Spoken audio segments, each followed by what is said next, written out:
Bem-vindo, bem-vinda à disciplina de Jornalismo e Redes Sociais.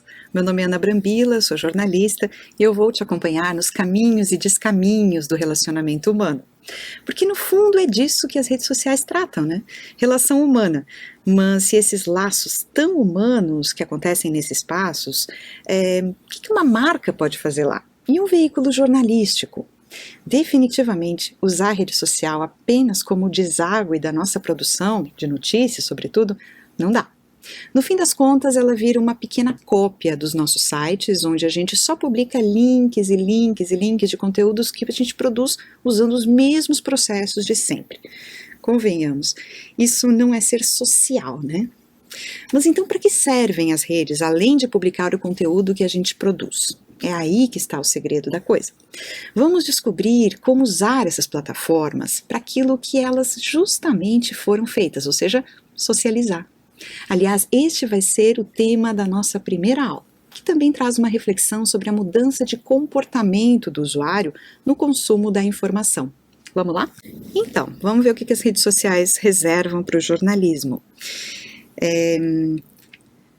Lembram que na aula sobre gestão de comunidades a gente falou que o público está muito mais afim de conversar, né, não apenas de consumir conteúdo passivamente, e esse conteúdo ele vai ser em muitos casos voltado à utilidade e ao entretenimento, né, e não apenas aquilo que os jornais e os veículos de comunicação entendem como notícia. E nessa pegada de conversa, né, a gente vai ver que não é só o jornalismo que precisa entender de fato que as redes sociais são conversas, né, e a gente tem o Cluetrain Manifest, que foi publicado nos anos 2000, se tornou um documento, né, que rege as relações comerciais, especialmente no meio digital, mas não apenas, e ele vai dizer que os mercados são conversas, né, é como justamente a fluidez, né, e a organicidade dos vários atores sociais que interagem com um objetivo em comum. E a forma desses atores interagirem, né, ela vai ser muito curiosa, né, especialmente quando a gente está tratando de pessoas e marcas, mesmo marcas jornalísticas. Esse exemplo aqui também eu trouxe desse trabalho que eu fiz para Casa e Jardim, em que no inbox, né, esse usuário, Rafael Militão, ele trocava informações, estava pedindo um conteúdo X para a revista, né, e aí lá pelas tantas ele fala, eu gostaria de saber o seu nome. Né? Oi, Casa e Jardim, quer dizer, a empresa, a marca nessa hora, o veículo, ele vai ser um logotipo, né? O que é a imagem do avatar? É uma marca, né? Uma logomarca, um desenho, né? E as pessoas, como aquilo ali, elas entendem que aquilo ali é um espaço humano, né, personificado, elas vão demandar que o outro lado da conversa também seja humano. Né? Por mais que tenha uma marca ali, elas sabem que por trás da marca existe um ser humano e elas querem saber o nome, né? Não tem nada mais humano nessa hora e persona, né, do que o teu nome. Isso se repete, né, com a Elisângela, ela vai dizer, ok, eu vou tentar falar com as meninas da redação, mas qual o seu nome, né? Você é muito atenciosa. Ou atencioso, né? Então, são exemplos só, obviamente, né? Não quer dizer que todos vão agir assim, mas que de fato existe essa demanda da personificação. Como a gente falava antes, muitas vezes o fato de a gente surpreender a pessoa com um conteúdo que ela não espera, né? Vai fazer com que ela repense as posições, né? E se coloque de uma maneira um pouco mais educada. Quer dizer, isso também é diálogo. Né? E aí a gente vai tentar entender, né, que esse diálogo, essa necessidade de dialogar, de onde que ela vem? Né? A gente sempre conversou. Né? O ser humano é um ser gregário, né? A gente existe para conviver, né? A gente precisa um do outro. Né? E a forma que a gente tem de conviver é justamente através da troca, da interação. Só que vejam que interessante, né? Eu acho que os meios de comunicação durante muito tempo, pelo menos um século, né, durante todo o século passado, entendeu que o público, ele fazia parte de uma ponta de um processo que era completamente massificado. E aqui eu penso massa no sentido de um grupo sem forma, né, sem opinião, simplesmente categorizado pela idade, pela classe social, pela cidade ou estado onde vive, né? Se é homem ou mulher, fica nessa visão bastante binária, e nunca tratado como um indivíduo. né? Eu acho que o que as redes sociais trazem, nessa sensação que o usuário tem, nesse poder de fala que ele retoma na sociedade, é que ele vai exigir ser tratado como um indivíduo, porque ele vai se ver como um indivíduo, né? Ele pode publicar a opinião dele, ele pode tentar fazer justiça, né, publicando uma petição online, por exemplo, ele vai tentar se mostrar como um ser interessante através de publicação de fotos bonitas, né, de lugares bonitos em que ele visita, publicação de bons trabalhos, né? E dificilmente alguém cria uma identidade negativa a seu próprio respeito na rede, né? A gente sempre quer criar um ser que fale positivamente da gente. E tem vários autores que já estão tratando desse tema, né? O quanto de fato o ser humano, aquele receptor da comunicação, né, o leitor, o telespectador, enfim, agora ele quer ser tratado de uma maneira mais autocentrada. Então, quando ele se coloca no centro desse processo de comunicação, ele vai exigir das marcas e dos veículos um posicionamento que às vezes surpreende a nós. Então veja só que interessante esses dois casos, né?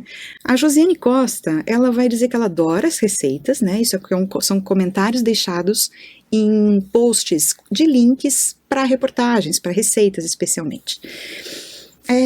Mas eu acho tão legal quando a receita está inteira aqui, né, no Facebook, sem precisar abrir nenhum link, porque isso acaba com a franquia da internet da gente.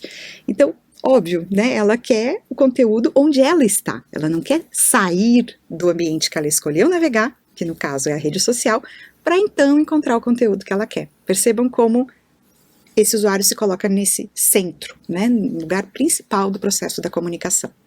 Aí depois a dona Irene, Márcia Irene, né? Ela diz que queria muito ver a matéria, mas os anúncios do Mercado Livre atrapalham a leitura, né? E ela não pôde ver as fotos. E aí ela pede que a gente mande o conteúdo para o e-mail dela, né? O que a gente vai fazer?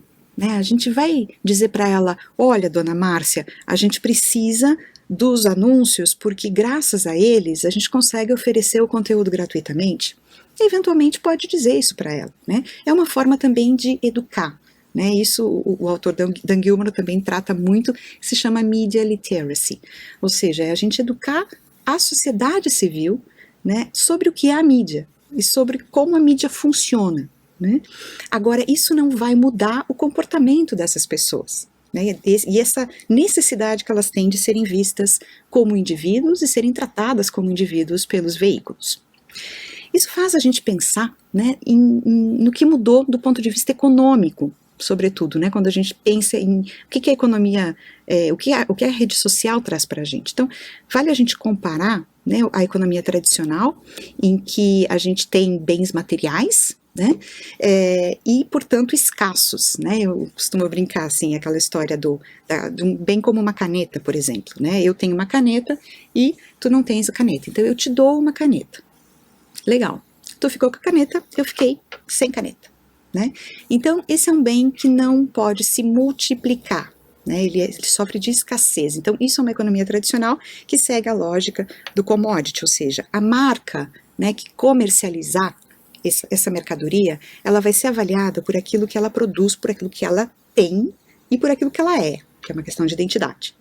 Agora, por outro lado, né, quando a gente olha para a informação, e sobretudo a informação no meio digital, a informação ela sempre vai poder ser reproduzida, sempre vai poder ser copiada.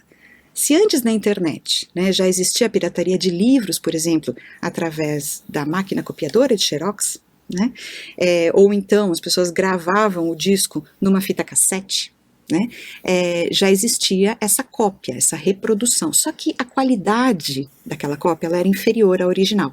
Agora vamos pensar no digital?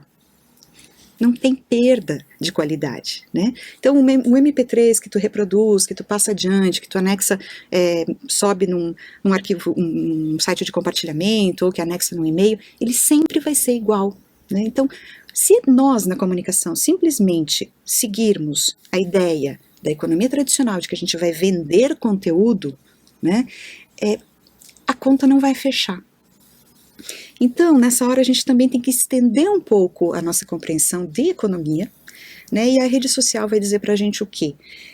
Que a gente não vai valer apenas por aquilo que a gente tem, né, e por aquilo que a gente é, e sim por aquilo que a gente compartilha, né? A ideia da economia do compartilhamento, né, e nesse caso a gente também pode lidar com conceitos da economia moral, né, e em que todas as partes estão lidando de uma maneira muito igualitária naquele espaço, né? Por isso os grupos são tão interessantes, são trocas tão parelhas, né, entre usuários de redes sociais e veículos.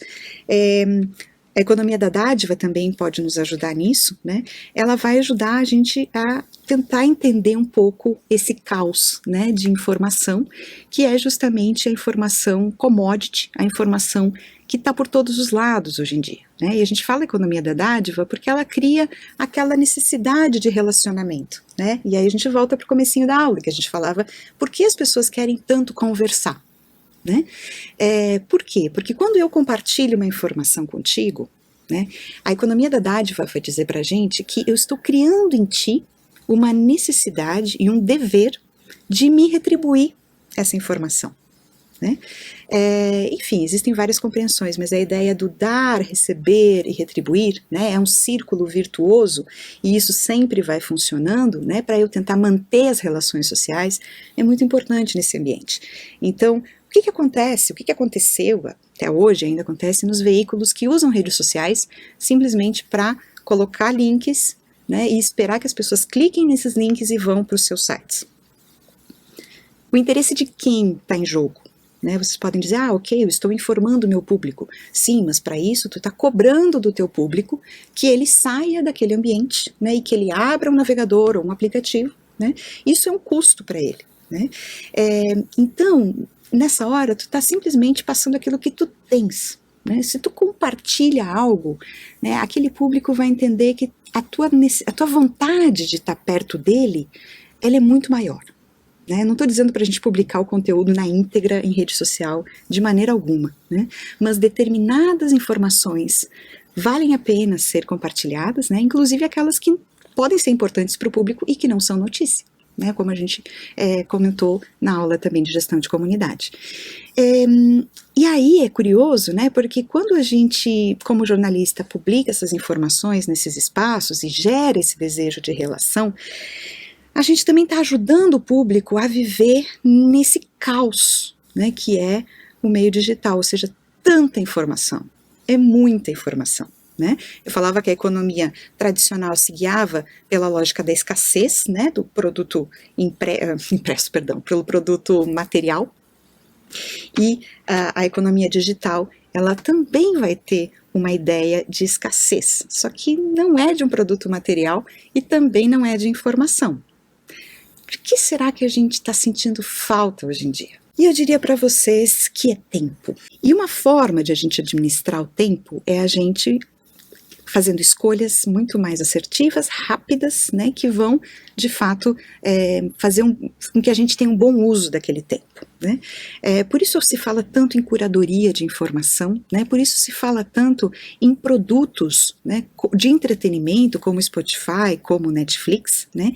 E por qual razão eles atraem tanto a atenção desse usuário, né? Porque, por exemplo, ao invés de o usuário que quer ouvir uma música, né, ou então que quer assistir um filme, ficar horas procurando por esse filme, ou então pela legenda desse filme em sites de pirataria, né, ele vai sentir que o Netflix vai oferecer um serviço para ele que vai fazer com que ele economize tempo e esforço, né, para localizar um filme que de fato ele quer ver. Agora, será que dá pra gente fazer o tal do Netflix de notícia, né, que eu já ouvi tanto isso? Será que dá pra gente tratar notícia e filme ou música de uma mesma maneira? Eu costumo dizer que tanto Netflix quanto Spotify, né, o principal conteúdo dessas plataformas gera serotonina, né, ou seja, gera prazer no teu cérebro. A gente assiste um filme por uma questão de entretenimento, né, assim como ouve uma música. Agora o jornal, ou então, né, qualquer veículo jornalístico, vai tratar da realidade de uma maneira muito mais dura, né, como de fato ela é. E isso não gera nenhum tipo de entretenimento, de prazer na nossa vida. Então, por isso que muitas vezes o usuário sente que vale a pena, ele acha melhor pagar, né, por um serviço de entretenimento do que por um serviço de notícia. E também porque a gente viu que a notícia está por todo lugar, né? Por que eu estou fazendo essa comparação com vocês, né? É interessante a gente olhar para formas de produtos, né, e tentar entender de fato como que o jornalismo pode entrar na vida das pessoas num momento em que elas querem conversar, em que elas buscam, né, esse entretenimento de maneira muito rápida, muito assertiva, né, e elas também vão se comportar de maneiras muito mais tribais, ou seja, elas vão buscar se relacionar com os semelhantes. Então vamos pensar, se no Netflix, né, eu estou tratando de lazer, né, e portanto gerando um momento de entretenimento na vida do usuário, nos jornais, né, eu estou lidando muito mais com a necessidade que aquele usuário tem de encontrar determinada informação que vai ser útil, né, que vai agregar alguma coisa para a vida dele. E além de outros elementos, aqui a gente poderia enfocar principalmente nos modelos de negócio, né, que em plataformas de entretenimento vão se dar através de assinatura, né? Então a gente assina o Spotify, a gente assina o Netflix e outros produtos. Por que no jornal ou no produto noticioso, né, a assinatura ela ainda é tão difícil? A gente tem vários veículos apostando no modelo de paywall, por exemplo, né, e que não conseguiu ainda fechar a conta, né, salvo restrições raríssimas e fora do país. Quando a gente fala de membership, né, que é difícil a gente traduzir isso para o português, mas enfim, quando a gente pensa num grupo reunido ao redor de um veículo, a gente não está falando de assinatura, né? A pessoa se cadastra, digamos, ela se associa, talvez aqui a ideia seja a associação, né? Ela se associa a um veículo de comunicação para fazer parte daquele grupo, né? E aí vejam que diferente é, né, a posição de um produto digital de entretenimento que se vende por assinatura e em relação, obviamente, a um produto digital de informação que se vende como algo que é voltado à comunidade, né, e que é fortalecido pela ideia de uma missão. Né, essa missão ela está muito próxima, geralmente, das localidades, né, da geografia, seja falar em nome de uma comunidade local, um bairro, por exemplo, seja falar em nome de uma comunidade de interesse, né, então de identidades, por exemplo. Enquanto na assinatura, né, as pessoas vão achar que vale a pena pagar para ler, né, ou pagar para ouvir, ou pagar para assistir, num sistema de membership, elas vão pagar para fazer parte, né, quase um clube, né, mas um clube não de vantagens, não um clube de ofertas, né, não é tão comercial assim, diz muito mais a respeito da minha identidade, eu usuária, eu leitora, né, eu consumidora de notícias, eu quero usar aquele produto jornalístico e eu quero ser parte dele, né, como justamente eu sou parte nas minhas comunidades em redes sociais, né? E se eu dedico tempo, eu dou ideias, né? Eu compartilho informações na rede social com os meus pares, né? No momento que o veículo também me traz essa possibilidade, né? É claro que eu também vou ver sentido, né? Para fazer parte daquele grupo do veículo, né? Com o qual eu me identifico, eu também vou querer fazer minhas contribuições, né? Eu não estou dizendo aqui de maneira alguma que é para os veículos criarem redes sociais à parte, não, isso já se mostrou não dar certo. Mas a ideia aqui é muito mais, e aí até impacta um pouco no jornalismo tradicional, né? De um veículo assumir alguma orientação editorial, né? E que inclusive não necessariamente se posicione de forma 100% isenta, né? Por quê? Porque o ser humano se posiciona na rede. Se a gente pegar, por exemplo, né, um grupo de interesse como um assunto, por exemplo, o veganismo, né, esse assunto geralmente ele vai atrair pessoas que são adeptas a ele, né?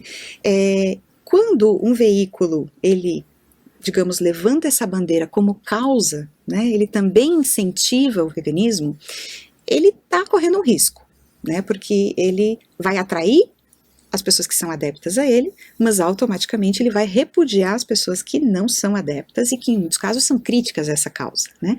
Mas esse é o comportamento humano em redes sociais. Se um veículo ou se uma marca busca ser humana na rede social, ela também vai estar habilitada a assumir certos posicionamentos. Né? Agora, é claro, isso é algo que impacta e que tem que estar muito bem esclarecido na proposta do veículo. Né? Inclusive pode acabar encontrando sim problemas, por exemplo, de financiamento, né, pelo fato da empresa levantar uma bandeira e defender uma causa. Mas aqui pensando em como ganhar dinheiro, né, talvez seja de fato se posicionar de uma maneira mais humana na rede social, né, sobretudo no sentido de criar comunidades de interesse. Tem alguns veículos que fazem ainda aquele básico, né? Como fazer o usuário se sentir parte dele, publicando conteúdo produzido pelo usuário. É possível? É, mas a gente pode ir além disso.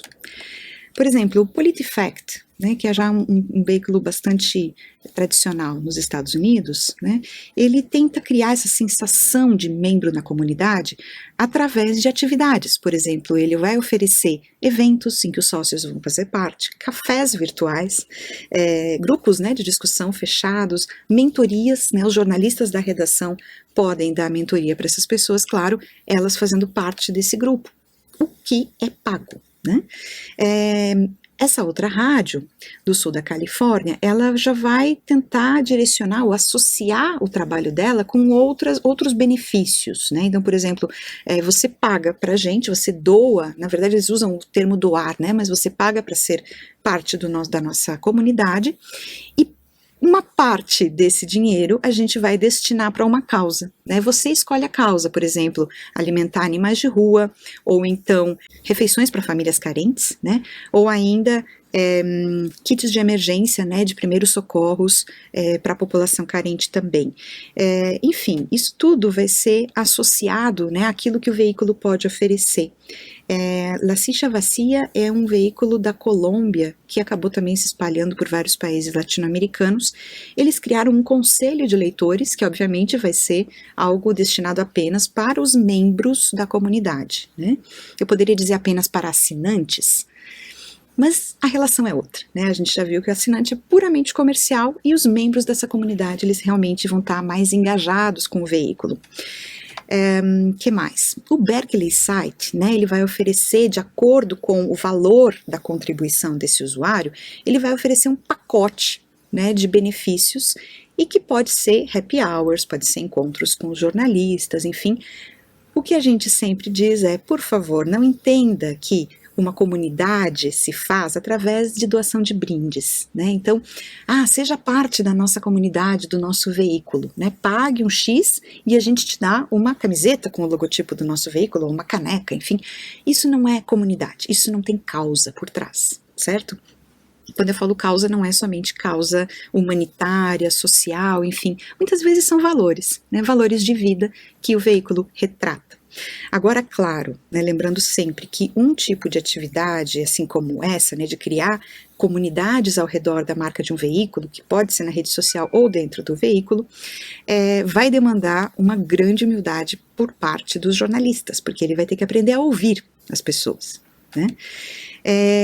Essas pessoas vão estar motivadas, sobretudo, através de duas vertentes, né, ou uma ou outra, enfim, para citar apenas duas.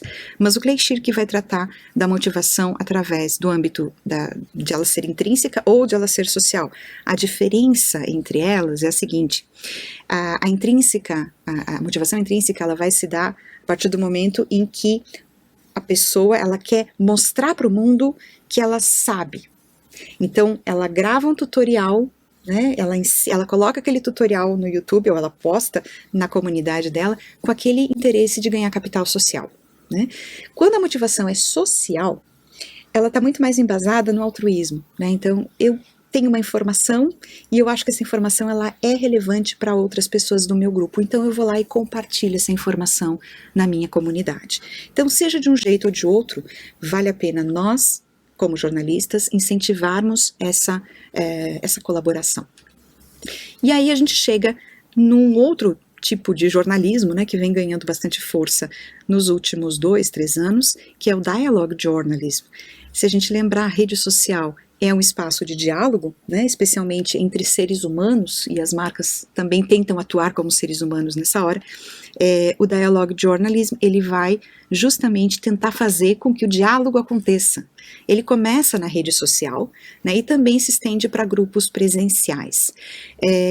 Olha que interessante, é uma iniciativa, especialmente essa iniciativa chamada Spaceship Media, ela vai mapear e vai reunir grupos antagônicos, né, de opiniões especialmente confrontadas na sociedade.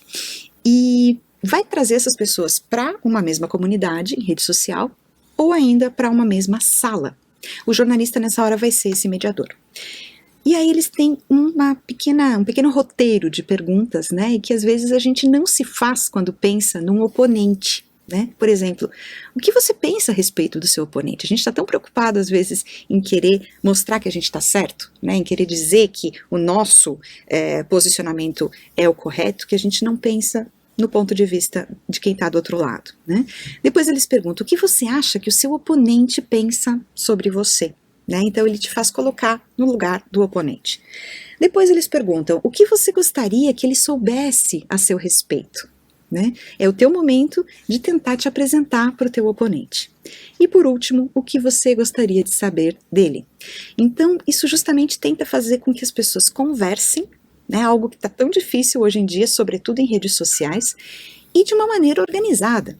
Né? Então, hoje em dia o jornalismo na rede social, vocês podem ver que ele vai muito além da mera postagem de conteúdo.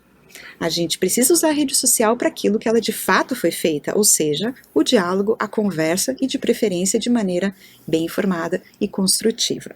Por enquanto a gente fica por aqui, até a próxima!